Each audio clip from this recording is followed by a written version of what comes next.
この私の痛みをあなたは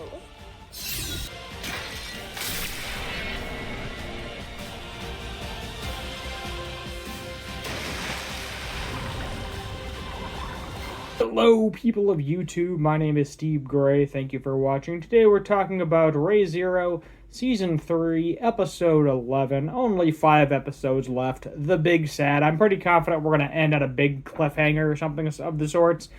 So this entire episode was about Liliana's past and Priscilla fighting Wrath. That's literally the entire episode. And I wouldn't say bad.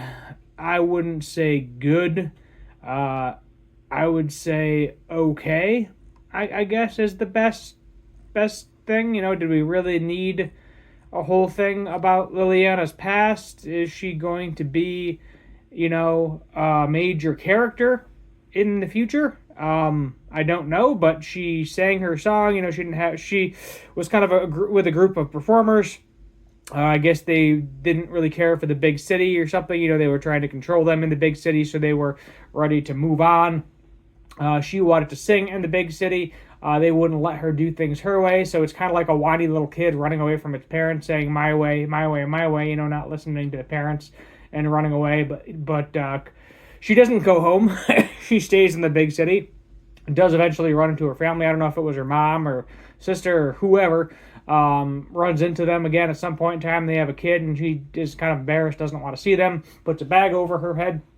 But then, she starts honing her craft, getting better at her singing and her instrument, a guitar type thing. I know it's not an actual guitar. I don't know the actual name of the instrument. But she does good and makes some money singing and is a songstress for the city. Stays in the city and kind of does her thing.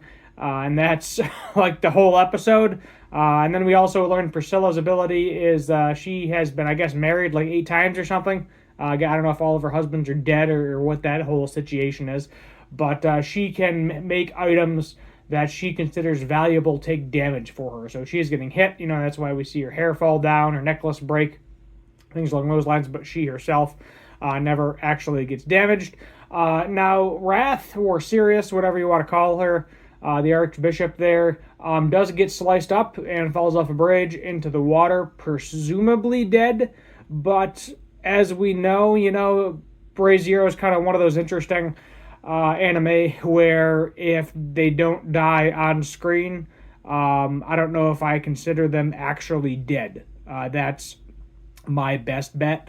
Then we see at the very end of the episode, we do see Subaru for like half of a second explaining Regulus's ability or greed, and the plan, apparently it has something to do with his wives, and the plan is to get all of his wives out of the city as far away from him as possible, because that, I guess, is his power. Maybe he gives his love to his wives or something, and they have to be within a certain perimeter of each other for it to work, but I honestly have no idea. So we're just gonna wait and see what happens there. Overall, I think I would give this episode like a 5 out of 10. Okay story for Liliana, not a whole lot going on with Priscilla besides just kind of general fighting. And just kind of not a whole lot going on this entire episode. I don't know if we needed an entire episode dedicated to her backstory, but that's what we got. Only 5 episodes left. And now I'm back to not seeing how this is going to wrap up nicely at the end of the season. I feel like there's going to need to be a Season 3 Part 2, but I don't think that's happening. So I guess we'll have to wait and see how it pans out. But I don't see Regulus and everybody else defeating their enemies within the next 5 episodes. I just don't see it happening. But I guess we're going to wait and see. I guess the only plus side would be is if they do end up fully defeating Gluttony, the 2 of them, then maybe we get Rem back. Is it Rem or Ram? I'm already forgetting. I feel bad because I'm forgetting her name. I'm going to scroll back up here. Rem. Yes, not Ram. Ram is the one that's all right. Rem is the one that's in the coma. So maybe we get her back. Other than that, subscribe, notification bell, like, share, comment. Stay tuned tomorrow for Dr. Stone. And then stay tuned Friday for Harley Quinn. Thank you for watching, and as always, have a good one.